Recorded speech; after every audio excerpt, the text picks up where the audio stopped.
마가복음 3장 20절에서 35절 말씀, 마가복음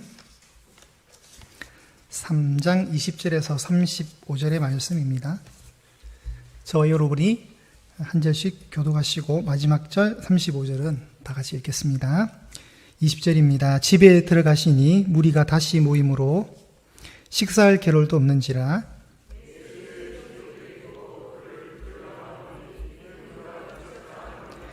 예루살렘에서 내려온 서기관들은 그가 바알세불이 집혔다며 또 귀신의 왕을 힘입어 귀신을 쫓아낸다 하니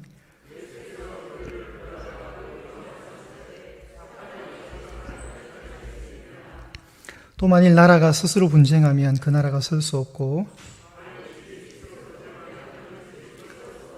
만일 사탄이 자기를 거슬러 일어나 분쟁하면 설 수 없고 망하느니라.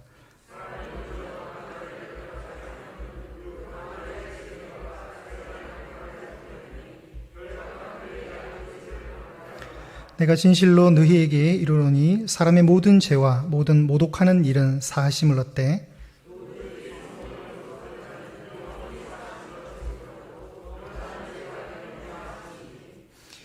이는 그들이 말하기를 더러운 귀신이 들렸다 함이러라.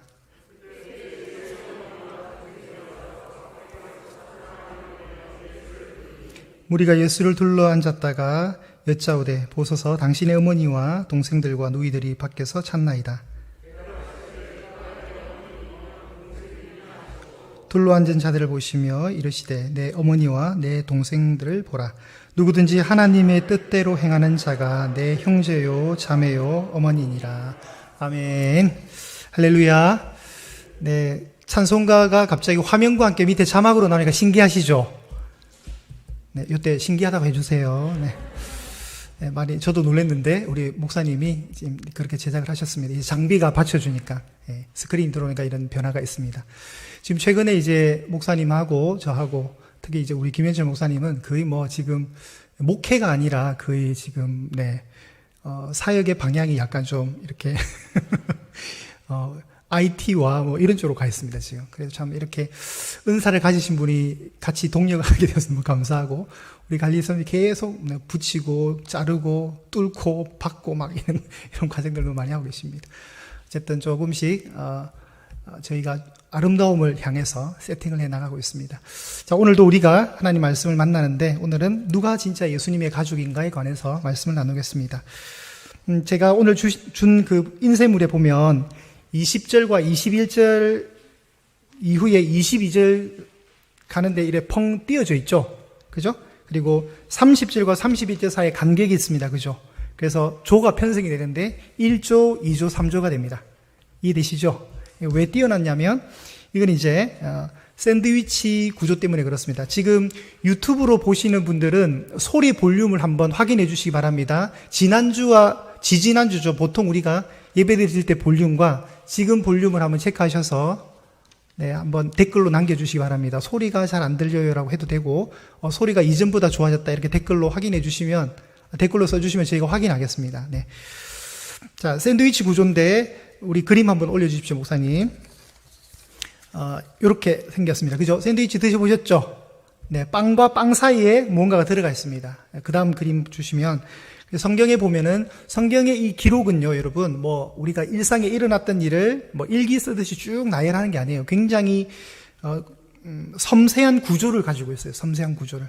성경이 막 이렇게 기록되지 않고 어떤 단어에 집중할 때도 있고 또 어떤 상황에 집중할 때 있고 어떤 사건들의 연결점을 모아서 뭔가 터뜨리고자 하는 이렇게 포커스도 되게 강할 때가 있고요. 여러 가지 문학적인 기법을 써요. 우리 문학에도 이게 시가 있고, 뭐 수필이 있고, 뭐 그렇잖아요. 그렇듯이 성경도 구조를 가지고 있습니다. 특별히 마가복음에 보면 샌드위치 구조라고 해서, 빵과 빵 사이에 어떤 그 내용물이 들어가면은 그게 이제 그 빵의 정의가 되는 거예요. 예를 들어 햄버거를 볼 때, 햄버거 사이에 이제 새우가 들어가면 그는 새우 버거가 되는 거고요. 불고기가 들어가면 불고기 버거가 되는 겁니다. 빵과 빵 사이에 뭔가 사이에 있는 내용물, 마찬가지로 오늘 이야기를 보시면 제가 이렇게 1조, 2조, 3조를 해놓은 것은 1조와 3조가 세트가 되고요. 사이에 2조가 중요한 내용을 담고 있는 거예요. 이런 구조가 나중에 우리 5장에서 만나게 되는데 하나의 이야기를 중간에 삽입된 내용을 통해서 강조하고자 할 때 저런 기법을 씁니다. 마가복음 5장에 보시면 회당장 야이로가 예수님께 와서 자기 딸이 죽게 되었으니까 오셔서 좀 살려달라고 그래요. 그래서 예수님이 가다가 갑자기 사건이 하나 탁 들어오는데 12년 동안 만성자궁 출혈증에 걸렸던 혈류증 여인이 예수님을 만나면서 이제 치유가 돼요. 그분의 옷자락에 손만 대어도 낫겠다는 믿음이 생겨가지고 이렇게 탁 만져서 낫게 돼요. 그리고 그 이후에 다시 장면이 바뀌어서 회당장 야이로의 집에 도착하고 소녀가 죽었는데 예수님이 달리다굼 하시면 살리십니다. 그러니까 야이로의 이야기가 쭉 가야 되는데 야이로의 딸의 이야기가 쭉 가야 되는데 중간에 하나 끼어들어서 혈류증 여인의 이야기를 통해서 중요한 내용을 담고 있는 그런 기법을 쓰는 겁니다. 예, 이런 기법이 있는데 오늘 이야기가 그런 식이에요. 오늘 이야기가. 그래서 20절과 21절 요 내용에 보면 우리 뒷면에 샌드위치 구조 나오죠. A 돼 있죠. A 샌드위치 구조로 해서 A 돼 있는데 예수님의 친족들의 비난이 있습니다. 그죠? 예수님의 친족들의 비난이 있었고 그리고 밑에 A-는 31절부터 35절인데요. 31절부터 35절은 이제 예수님의 진짜 어머니와 동생들이 나타나는 거예요. 예수님의 형제 자매들이 와서 예수님을 만나보려고 하는 겁니다. 그러니까 지금 A조는 예수님의 친족들이 와서 예수님이 미쳤다고 지금 비난하고 있고요. A-가 되는 저 3조, 제가 아까 언급했던 3조에 가면 이제 예수님의 형제 자매들이 와서 예수님 만나고자 해요. 자, 예수님에 관한 소문이 폭발적으로 퍼졌습니다. 그 소문을 듣고 지금 예수의 친족들이 21절에, 오늘 본문 21절에 예수님의 친족들이 그 소문들을 듣고 예수님 만나게 왔습니다. 그를 어떻게 하려면 그냥 만나는 것이 아니라 그를 붙들려고 왔어요. 붙들려고 와서 예수님을 만나고자 하는데 예수님은 어떻게 정의하냐면 그가 미쳤다고 얘기합니다. 그가 미쳤다. 자, 보통 우리가 예수님 당시에 미친 사람은요, 어떻게 해석을 하냐면, 우리 30절에 보시면, 30절에, 이는 그들이 말하기를 더러운 귀신이 들렸다 함이라라. 흔히들 미쳤다 할 때는 귀신 들렸다 같은 말이에요. 저 사람 미쳤어 이러면 귀신 들린 거랑 똑같은 의미를 담고 있거든요. 그러니까 예수의 친족들이 지금 예수님을 붙잡으려고 왔는데, 이 붙잡다는 말이 어디에 쓰이냐면, 나중에 마가복음 저기 14장 44절쯤에 가시면 겟세마네 동산에서 예수님을 체포하기 위해서 온 사람들이 예수님을 잡을 때 썼던 단어예요. 이 단어가. 이 단어는 부드러운 단어가 절대 아니라 진짜 예수님을 미쳤다고 생각하고 제발 이제 미친 짓 그만하라고 예수님을 잡으러 왔다고 이해를 하시면 돼요. 과거에는 이제 친족 문화 단위로 마을 단위가 이루어졌으니까 예수님을 잘 아는 이 친족들은 예수님이 인정되지가 않죠. 어제까지만 해도 우리랑 같이 밥 먹고 자라던 사람인데 갑자기 선지자가 되어서 마을마다 돌아다니고 복음을 전하고 죽은 사람을 살리고 귀신 들린 사람을 고쳐주고 병든 사람을 고쳐주고 이런 소문들을 들으니까 가만히 생각하니까 그럴 리가 없는데 내가 아는 예수는 그런 애가 아닌데 하면서 소문 듣고 지금 온 거예요. 미쳤다고 잡으러 왔습니다. 그리고 이제 22절에 가시면 예루살렘에서 내려온 누가 있습니까? 서기관들이 있습니다. 서기관들이 와가지고 예수님을 또 평합니다. 그가 바알세불에 집혔다. 사로잡혔다는 거예요. 그리고 귀신의 왕을 힘입어서 귀신을 쫓아낸다고 폄하 발언을 합니다. 폄하 발언. 미쳤다는 거죠. 여러분, 바알세불이 어디서 나왔습니까? 우리 열왕기하 1장에 천명과 왕명이라는 제가 왕명과 천명이라는 설교 제목으로 했는데 여러분 또 기억을 잘 안 하실 거예요. 그때 아하시아라는 왕이 다쳤는데 난간에서 떨어졌잖아요. 자기가 살 건지 죽을 건지 누구한테 물어봤어요? 파리의 대왕, 파리의 대장인 바알세불에게 물으러 보냈잖아요, 사신들을. 혹시 생각나세요? 네. 우리 장로님이 생각나셨다니까 그냥 넘어가겠습니다. 자, 바알세불은 여전히 그런 영향을 펼치고 있는 악의 영이죠. 지금 예수님이 하시는 귀신을 축사하는, 귀신을 쫓아내는 그런 사역들을 완전 폄하 발언하는 거예요. 귀신 들려서 귀신 들린 짓을 하는 거라고 폄하 발언합니다. 자, 지도를 한번 보여드리겠습니다. 예수님이 지금 어디 계시냐면 갈릴리에 계십니다. 갈릴리에. 자, 갈릴리 한번 땡 해주세요, 목사님. 땡. 네, 한 번 더 땡. 자, 저기 위에 삼각형이 갈릴리예요. 한번 취소해 주세요, 목사님. 두 번 다 취소해 아니. 두 번 다 취소해 주시면, 자, 예루살렘은 어디냐면 저기 밑에 삼각형이 있어요. 예루살렘. 그리고 예수님이 지금 사역하시는 곳은 가버나움이에요. 공간 간격이 있죠. 그런데 성경에서 지금 어떻게 합니까? 예루살렘에서 내려온 서기관들이 그러죠. 근데 우리가 보통 서울을 올라간다 그러죠, 시골에서는. 그죠? 지금 지형적으로 보면, 한번 보여주세요, 목사님. 지형적으로 보면 예루살렘이 아니라 갈릴리로 올라갔다 해야 되죠. 그러니까 예루살렘에서 올라갔다는 표현을 쓰는데, 왜 저런 표현을 쓰냐면, 예루살렘은 여러분 평지에 건설된 도시가 아니라 800m에 건설된 도시예요. 고산지대에, 시온산에. 시온산에. 그러니까 항상 산에서 어떻게 내려가야 되는 거예요. 그래서 누가복음에 보면 어떤 사람이 예루살렘을 떠나 여리고로 내려가다가 이런 표현이 나오는 거예요. 그건 지형의 위치예요. 자, 가버나움은 저 위쪽에 있는데 그 가버나움까지 이 서기관들이 예수님이 도대체 누구신가 궁금했던 거예요. 도대체 이게 자꾸 막 말이 들리니까. 그러니까 꽤 먼 거리를 지금 온 거예요. 근데 앞에 친족들은 저기 밑에 나사렛 보이세요? 혹시 저 위에? 나사렛 보이시나요? 가버나움 밑에 가나가 있고 가나 밑에 나사렛 있죠. 그 나사렛에서 친족들이 가버나움을 온 거예요. 와서 잡아가려고. 이 약간 정신줄로 온 이 아이를 잡아가려고. 이 청년을 잡아가려고 온 겁니다. 지금 두 지형에서 지금 예수님을 폄하하기 위해서 온 거예요. 자, 귀신이 들렸대요. 놀리는 거예요. 놀리듯이 폄하하는 겁니다. 그리고 이제 31절에 가시면 그때에 예수의 어머니와 동생들이 와서 또 예수님을 불러요. 밖에 서서 사람을 보내요. 예수님을 부릅니다. 이때 부른다는 표현은 어떤 표현이냐면 그냥 한 번 불렀다는 뜻이 아니라 계속 집요하게 불렀다는 의미를 가지고 있어요. 원래 이제 원문의 뉘앙스예요, 그게. 그리고 사람들도 얘기하죠. 보십시오. 32절에 당신의 어머니와 동생들과 너희들이 밖에서 찾습니다. 찾나이다 할 때도 이 찾다는 것도 계속적으로 의도를 가지고 찾는 행위를 말하는 거예요. 그러니까 한 번 그냥 툭 와서 찾는 것이 아니라, 그러니까 근데 이 찾는 의미는 굉장히 부정적 목적을 가지고 찾는 겁니다. 그런 식으로 일단 전제를 하시고 이해를 하시고 오늘 말씀을 보셨으면 좋겠습니다. 자, 우리 인쇄물의 그 성경 구절 아래에 읽겠습니다. 예수님이 복음을 전하실 때 예수님의 가족들도 그분이 그리스도이심을 믿지 않았습니다. 더구나 예루살렘의 종교 지도자들도 갈릴리로 서기관들을 파견해서 예수님의 사역을 마귀의 사역으로 정지하고 모독을 했습니다. 하지만 예수님은 본문을 통해 우리가 어떻게 예수님의 참 가족이 될 수 있는지를 말씀해 주십니다.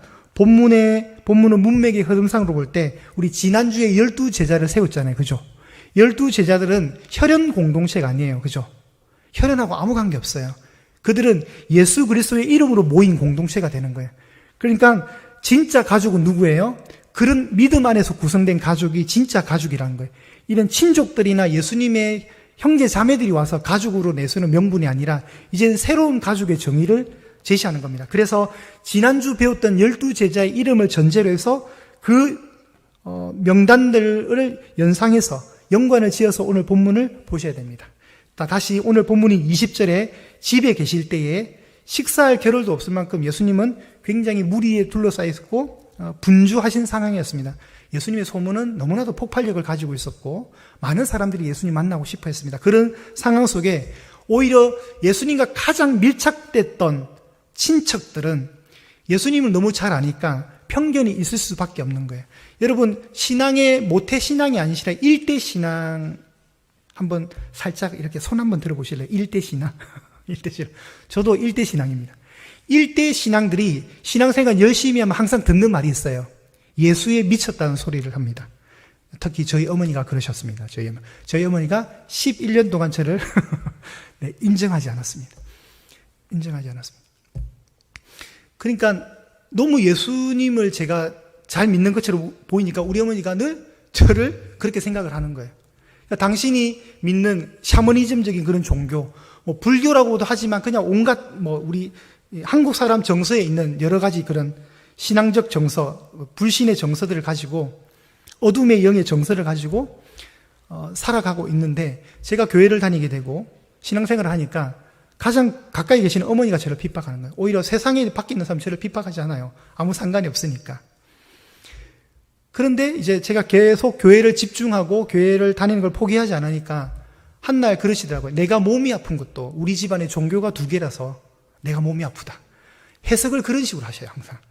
그러니까 당신께서 몸이 안 아프시려면 어떻게 돼요? 제가 교회를 안 다니면 되는 거예요. 그죠? 근데 제가 또 그런 말은 안 듣겠죠. 저는 예수님이 너무 좋으니까 신앙생활을 접을 수는 없잖아요. 포기할 수는 없잖아요. 그러니까 그렇게 다니는 거예요. 그러니까 항상 가까이 있는 사람이 큰 원수예요. 알고 보면 가장 핍박자요. 박해자입니다. 예수님도 동일했던 것 같습니다. 그런 상황 속에 예수님은 미친 사람 취급받는 이런 상황. 그래서 예수님이 사역을 하실 때 그런 오명을 이제 서기관들로부터 친족들로부터 바알세불의 힘을 빌려서 귀신의 왕의 힘을 빌려서 귀신을 쫓아낸다는 그런 폄하 발언, 그런 모욕적인 발언을 할 때 예수님이 또 가만히 안 계시죠. 비유를 통해서 이렇게 말씀하십니다. 23절에 예수께서 그들을 불러다가 비유로 말씀하시되 사탄이 어찌 사탄을 쫓아낼 수 있느냐. 같은 편끼리 싸우면 망한다는 거죠. 아주 쉬운 예를 드시는 거예요. 쉬운 예를. 그래서 나는 사탄의 힘을 빌려서 지금 사역하는 것이 아니라 하나님의 성령의 능력 속에서 이 일을 한다는 걸 아주 간단하게 얘기하시는 겁니다. 그러면서 우리에게 조금은 두려운 내용이 뭐냐면 28절입니다. 내가 진실로 너희에게 이르노니 사람의 모든 죄와 모든 모독하는 일은 용서를 받을 수 있습니다. 그런데 누구든지 성령을 모독하는 자는 영원히 용서를 받지 못한다. 여러분, 인간이 지을 수 있는 죄들 중에 모든 건 용서가 가능한데 딱 한 가지 죄는 용서가 안 돼요. 불신의 죄. 구체적으로 말하면 말은 어렵게 됐지만 알고 보면 뭐예요? 예수님 안 믿는 죄는 용서가 되지 않습니다. 예수님 안 믿는 죄, 예수님을 거부하고 예수님을 믿지 않는 죄에 대해서의 대가는 지옥입니다. 그러니까 지금 성령을 모독하는 죄, 그러니까 성령을 모독하는 자, 예수님의 사역을 인정하지 않는 사람, 그런 사람들을 의미하는 거죠. 그런 성령을 모독하는 사람은 예수님의 사역을 부정하는 사람이고 예수님의 사역을 부정하는 자체가 예수님을 안 믿는 사람이죠. 그러니까 이 세상에 존재하는 모든 죄는 용서를 받을 수 있지만 예수님을 거부하는 죄, 예수님을 의도적으로 믿지 않는 죄는 용서받지 못합니다. 그건 언제 알 수 있냐면 하나님의 아들이신 예수님이 다시 이 땅에 재림하시면 우리가 알 수가 있습니다. 그리고 예수님의 재림은 양면성을 가지고 있어요. 구원을 얻는 우리에게는 구원의 날이고 생명을 얻는 날이고 영원한 날이고 불신자들에게는 심판의 날입니다. 그러니까 예수님의 오는 사건은 다시 재림하는 사건은 평범하지 않는 사건이죠. 인류의 끝이고 모든 인간의 시간이 멈추는 날이고 종결되는 시간, 종결되는 그날 예수님을 바라보는 마라나타의 신앙으로 살아가는 사람에게는 기쁨의 날이고 어린 양의 혼인잔치에 참여하는 날이 되지만 성령을 모독한 자, 예수님을 믿지 않고 거부했던 자에게는 그날이 마지막 날, 심판의 날이 됩니다. 그렇게 얘기를 하는 겁니다. 지금 예수님이 아주 간단하게. 그리고 31절에 보시면 이제 또 다른 무리들이 왔죠. 앞에는 친척들이 왔다면 이제는 예수님의 어머니 마리아도 오셨고 동생들이 와서 예수님을 자꾸 부릅니다. 그럴 때 밖에서 지금 당신의 어머니와 동생들이 와 있습니다. 이러니까 예수님이 그 둘로 앉은 자들에게 뭐라고 얘기하시죠? 34절에 이르시되 내 어머니와 내 동생들을 보라. 누구든지 하나님의 뜻대로 행하는 자가 내 형제요 자매요 어머니이니라. 둘러 앉아있던 많은 사람들을 향해서 이들이 내 가족이라고 알려주는 겁니다. 새로운 가족을 정의해 주는 거죠. 진짜 예수님을 잘 알고 예수님과 더 혈육적으로 오랜 시간을 있던 사람들은 예수님을 편견하면서 예수님을 인정하지 않으면서 밖에 머물고 있고요. 이제 갓 예수님과 관계를 시작한 믿음의 공동체로 불려주는 새로운 관계에 있는 사람들은 지금 안에 있는 거예요. 안과 밖이 완전 대비가 되는 겁니다, 지금. 바깥에서는 지금 예수님을 붙들려고 하고 있고 안에서는 지금 예수님의 말씀을 듣고 있는 이 상황이 구도를 가지고 있는 거죠. 그래서 샌드위치 구조가 되는 겁니다. A와 A- 그 사이에 이제 예수님이 귀신의 힘을 빌려서 사역을 하는 것이 아니라 성령의 능력 속에서 사역을 하는 것이고 성령의 능력을 모독하는 자는, 인정하지 않는 자는 영원한 죄에 거하게 된다는 것을 아주 심판적 메시지 속에서 던져주는 것이죠. 자, 그래서 뒷면으로 넘겨가시면 A와 A-를 보겠습니다. 샌드위치 구조의 A는 예수님의 친족들의 비난이 있고 A-는 예수님의 진정한 가족에 대해서 얘기를 하는데 A와 A-의 유사점은 배경이 집이 되겠죠. 집 속에서 발생한 사건들이고요. 동그라미 2번에 보시면 예수님을 기준으로 무리들은 그를 둘러싸여 있었고 친족들은 어디 있었습니까? 밖에 있습니다. 들어오지 못하고 있는 상황입니다. A와 A-에서 예수님을 조종하거나 심지어 억압하려고 하죠. 조종하거나 억압을 합니다. A에서는 예수님의 친족들이 예수님을 붙잡으려고 나왔고 A-에서는 밖에서 부르면서 예수님을 자꾸 찾고 있습니다. 이제 그 행동 그만해라는 거죠. 이제 그런 어떤 미친 짓 좀 그만하고 이제 정상으로 돌아와라. 이런 뉘앙스를 가지고 있는 겁니다. 그런데 이제 3번에 보시면 샌드위치 구조의 핵심 내용은 그냥 보시면 되고요. 3번에 보시면 하나님의 뜻을 행하라고 나오죠. 하나님의 뜻을 행하는 사람이 진짜 가족이라는 사실을 알려주는 것인데 여기서 우리가 잠깐 짚고 넘어야 될 몇 가지가 있습니다. 자, 그러면 예수님의 가족들을 좀 우리가 공부해 볼 필요가 있습니다. 이렇게 예수님을 찾아와서 다시 제자리로 돌아오라고 요청하는 이들은 누구인가? 마가복음 6장 3절에 보시면 마가복음 6장 3절을 한번 보시기 바랍니다. 여기 보시면 예수님에게 있어서 동생들이 있어요. 예수님에 있어서 저기 붉은색 글씨가 있는데 예수님의 친남동생이 야고보, 요셉, 유다, 시몬입니다. 그러니까 예수님이 첫째고 둘째 아들이 야고보고 셋째 아들이 아들로서는 셋째가 요셉이고 넷째가 유다고 시몬이 다섯째입니다. 그런데 또 누가 있습니까? 누이들이라고 있습니다. 그러니까 예수님에게 여동생이 2명 이상 있었던 거예요. 누이가 아니라 누이들이니까 2명이든 3명이든 4명인지 몰라요. 그리고 순번은 누군지는 몰라요, 솔직히. 그죠?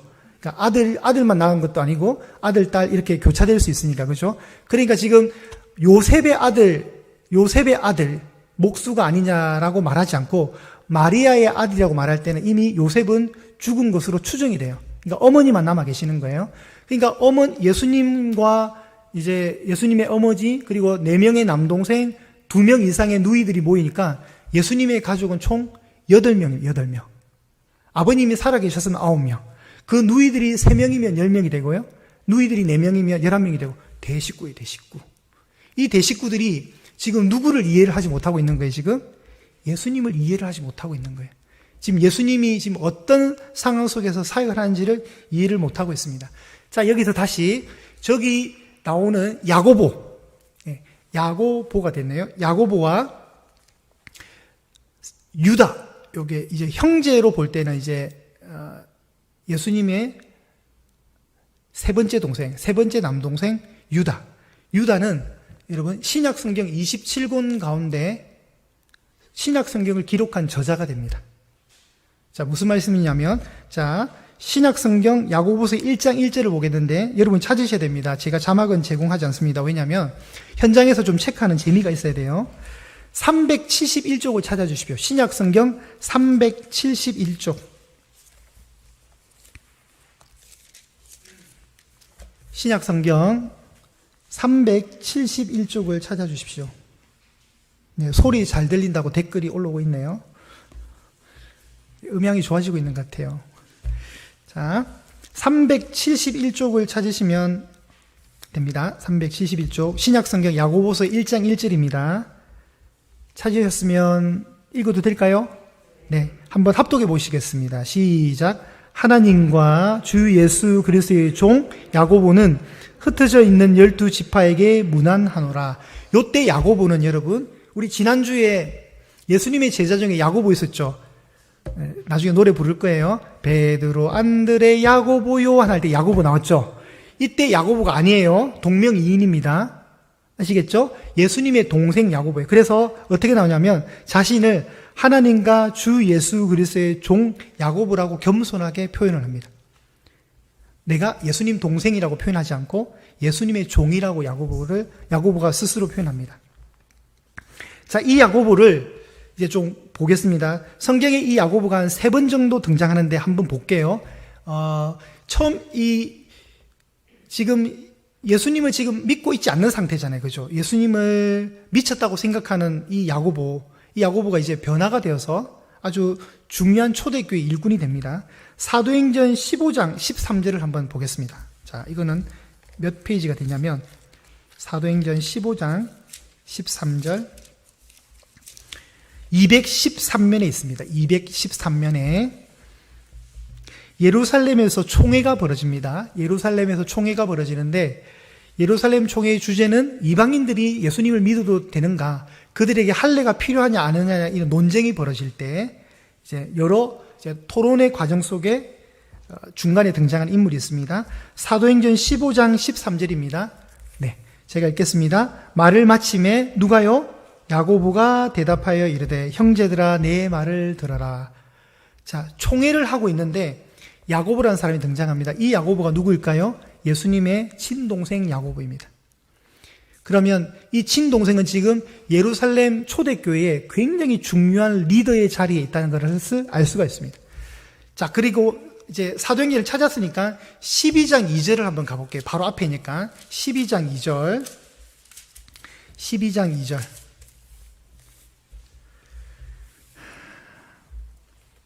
자, 찾으셨죠? 그게 요한의 형제 야고보를 칼로 죽인이라고 나오죠. 이때 야고보는 누구일까요?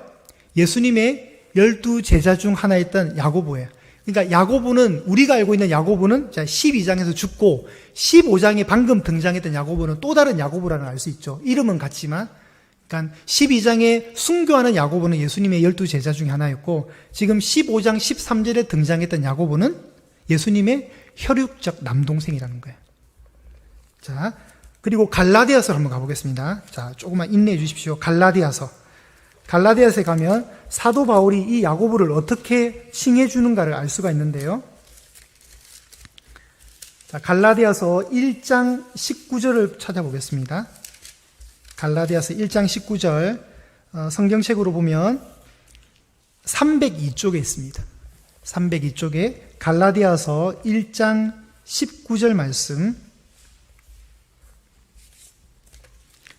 갈라디아서 1장 19절 말씀, 거기에도 이름이 나오죠. 자, 어떻게 됩니까? 시작.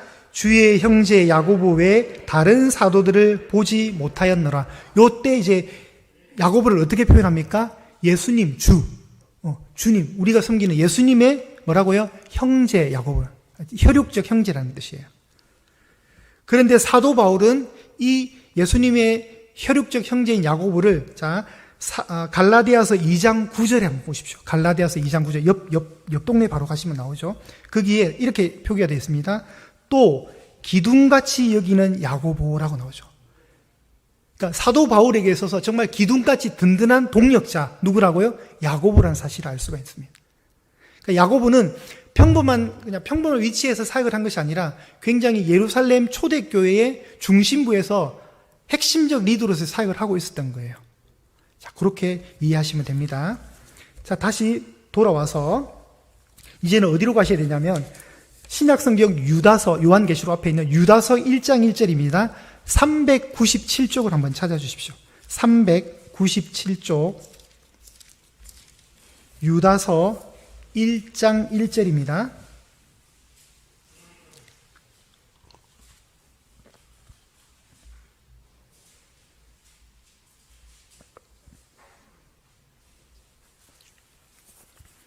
유다서 1장 1절 한번 합독해 보실까요? 시작. 예수 그리스도의 종이요 야고보의 형제인 유다는 부르심을 받은 자 곧 하나님 아버지 안에서 사랑을 얻고 예수 그리스도를 위하여 지키심을 받은 자들에게 편지하노라. 아멘. 자, 이 유다서의 저자가 되는 유다는, 가룟 유다는 당연히 아닐 거예요. 그죠? 예수님의 아까 명단에 나왔던 유다. 자기를 어떻게 소개합니까? 예수 그리스도의 형제라 하지 않고 예수 그리스도의 종이라고 자기를 비하하면서 누구의 형제랍니까? 야고보의 형제라 얘기하죠. 그러니까 통상적으로 이 유다서를 기록한 유다는 예수님의 혈육적 동생이라는 걸 또 알 수가 있습니다. 자, 지금 유다서의 저자가 유다고, 이 유다가 이런 편지를 썼다면 그 이후로, 그리고 자신을 예수 그리스도의 종이라 했다면 그 이후로 예수님의 가족들이 예수님을 믿었다고 긍정적으로 유추를 할 수가 있겠죠. 네. 천국에 가면 다 만날 수 있을 것 같습니다. 자, 다시 우리 마가복음 6장 3절 우리 인쇄물 한번 다시 보십시오. 이 사람이 마리아의 아들 목수가 아니냐, 야고보와 요셉과 시몬의 형제가 아니냐 할 때, 요때 나오는 야고보와 유다는 신약 성경의 저자 2명이라는 사실을 다시 결론으로 알려드립니다. 자, 다시 이제 이번에 가시면 요한복음 7장에 가시면 다 빼고요. 5절에 가시면 그 형제들까지도 예수님을 어떻게 했다? 믿지 않았다라고 성경이 얘기합니다. 이거는 이제 예수님이 한참 사역을 하고 계실 때 이야기거든요. 그러니까 예수님을 가족들이 전혀 이해를 못 해주고 있는 거예요. 이해를 못 해주면서 예수님 자체를 지금 거부하고 있다는 걸 요한복음에도 이 정보를 주고 있습니다. 이런 샌드위치 구조 속에 지금 예수님의 이 사역이 설명이 되고 있고, 오늘 본문인 3장 35절 맨 마지막 절에 진짜 내 가족은 누구냐, 예수님이 새로 정의하는데 누구든지 하나님의 뜻대로 행하는 자가 진짜 내 가족이다, 이걸 정의하십니다. 그래서 누구든지를 보겠습니다. 35절, 남녀노소 빈부귀천 유대인이나 이방인을 막론하고 하나님의 뜻을 행하는 자들은 하나님의 가족이 될 수 있다는 포괄적 의미를 담고 있다. 이런, 만약에 여러분 진짜 혈통적 유대인들만, 아브라함 자손 혈통적 유대인들만 구원을 얻는다면 저와 여러분은 천국 못 가요. 아시겠죠? 그 혈통적 유대인의 법이 깨지고 누구든지 예수님의 뜻대로 행하는 자로서 우리가 살기 때문에 구원의 백성이 된 거예요. 네. 예한교회 성도님들, 만약에 유대인들이 천국 가면 우리는 아무도 못 갑니다. 우리는 한민족. 우리 혈통적으로 몰라요, 잘. 어떻게 되지? 물론 노아의 후손이라는 걸 알 수 있죠. 홍수 위에 노아의 가족들로 시작했으니까. 그렇지만 우리가 정말 믿음이 아니라 혈통적으로 자꾸 따지고 들어가면 이 가운데서 예수님 믿을 사람, 천국 갈 사람 한 명도 없습니다. 자, 그래서 이제 예수님이 알려주는 참된 가족, 우리 맨 마지막 문장 보십시오. 하나님의 참된 가족이란 무엇인가? 하나님의 참된 가족, 혈육으로 구성된 가족이 아닌 하나님의 뜻을 행함으로써 이루어진 관계 속에 있는 가족임을 의미합니다. 여기서 중요한 것은 하나님의 뜻과 관계입니다. 관계. 단어 중요한 것 중에 하나가 하나님의 뜻 아래서 이루어진 관계. 그러니까 저와 여러분이 예수님과 무관한 사이가 아니라 예수님과 관계가 있는 사람이에요. 서로 관계가 있으니까 교회가 어떻게 부릅니까? 장로님, 권사님, 집사님 하기 이전에 형제 자매라고 부를 수 있는 거죠. 예수 가족, 예수 안에서 한 가족, 형제 자매, 한 아버지, 하늘 아버지를 부를 수 있는 형제 자매인 거예요. 그러니까 우리에게 영원한 장남은 예수님이시고 나머지는 다 둘째들이에요. 우리 모두는. 누가 둘째고 셋째고가 아니라 전부 다 우리는 다 둘째예요. 평등한 둘째적 권한을 가지고 있습니다. 오늘 말씀을 통해서 우리가 한 가지 교훈을 얻으려면 결론은 이겁니다. 예수님을 절대로 분석의 대상으로 바라보면 안 된다는 거예요. 예수님을 우리가 가지고 있는 합리적 사고라는 그 틀 속에서 분석을 하면 안 되고, 예수님을 분석의 대상으로 삼지 말고 예수님을 믿음의 대상으로 바라보라는 겁니다. 아멘? 예, 우리는 예수님을 분석해야 하는 사람이 아니에요. 예수님을 내가 믿는 구주 예수 그리스도로 고백하는 믿음의 대상으로 그분을 바라보는 겁니다. 오늘 친족들, 서기관들, 예수님의 형제 자매들은 예수님을 어떻게 봐요? 분석의 대상으로 보는 거예요. 그러니까 분석해보니까 어떻게 된 거예요? 미친 걸로 결론을 내는 거예요. 분석을 해보니까 정상이 아닌 거예요. 그렇지만 지금 이 집 안에 있는 공동체, 새로운 가족 공동체들은 예수님을 분석의 대상으로 보지 않고 신뢰의 대상으로 바라보는 거죠. 우리가 그 울타리 안으로 들어와서 예수님과 믿음의 관계 속에 있다는 겁니다. 그 1차적인 그 믿음의 관계를 지난주 말씀했던 12제자를 선택하심을 통해서 먼저 샘플로 딱 보여주는 거예요. 샘플로 보여주고 오늘 이제 그 가족의 개념이 12제자뿐만 아니라 더 확장된 거죠. 이제 누구든지 남녀노소 귀천 빈부를 유대인이든 이방인이든 상관없이 하나님의 뜻을 행하는 자들은 다 가족이다. 그래서 오늘 설교 제목이 누가 예수님의 가족인가? 예수님을 붙들고 사랑하고 신뢰하며 예수님의 가족이 되는 줄로 믿으시기를 바랍니다. 자, 지난주에 제가 매일 아침에 일어나셔서 노래를 부르라고 당부를 드리는데 오늘 한 번 더 복습하고 마치겠습니다. 자, 우리 앞서 먼저 예수님의 가족이 되었던 12명의 우리 제자들. 자, 이 가사까지 제가. 자, 어떻게 부르는지 아시죠? 기억이 나실까요? 네. 베드로, 이렇게 시작합니다. 시작. 베드로, 안드레, 야고보, 요한, 빌립, 바돌로메, 마테도마, 알페오의 아들 야고보, 타데오, 가나나인 시몬, 예수를 판자 가롯 유다, 모두 12명은 예수님 제자. 네. 꼭 시험에 12명 이름 쓰는 거 나오면 좋겠죠, 여러분. 왠지 우리가 외워서 막, 그죠? 예, 저희가 살다 보면은 그냥 예수님에겐 제자가 있었지라는 막연함이 아니라 한 번씩 이 이름을 좀 기억해 보실 필요가 있어요. 다 우리 가족이고 이분들은 다 천국 가면 만나게 돼요. 아, 가룟 유다는 못 만나구나. 예, 11명은 만나게 돼요. 11명은 우리 다 천국에서 만나게 돼요. 중요한 분들입니다, 이분들은. 자, 노래를 자주자주 부르시면서 잘 기억하십시오. 그러면서 예수 안에 한 가족 된 우리가 어떤 지향성을 가지고 믿음 생활을 해야 되는가를 함께 선하게 고민하는 은혜가 있기를 간절히 소망합니다.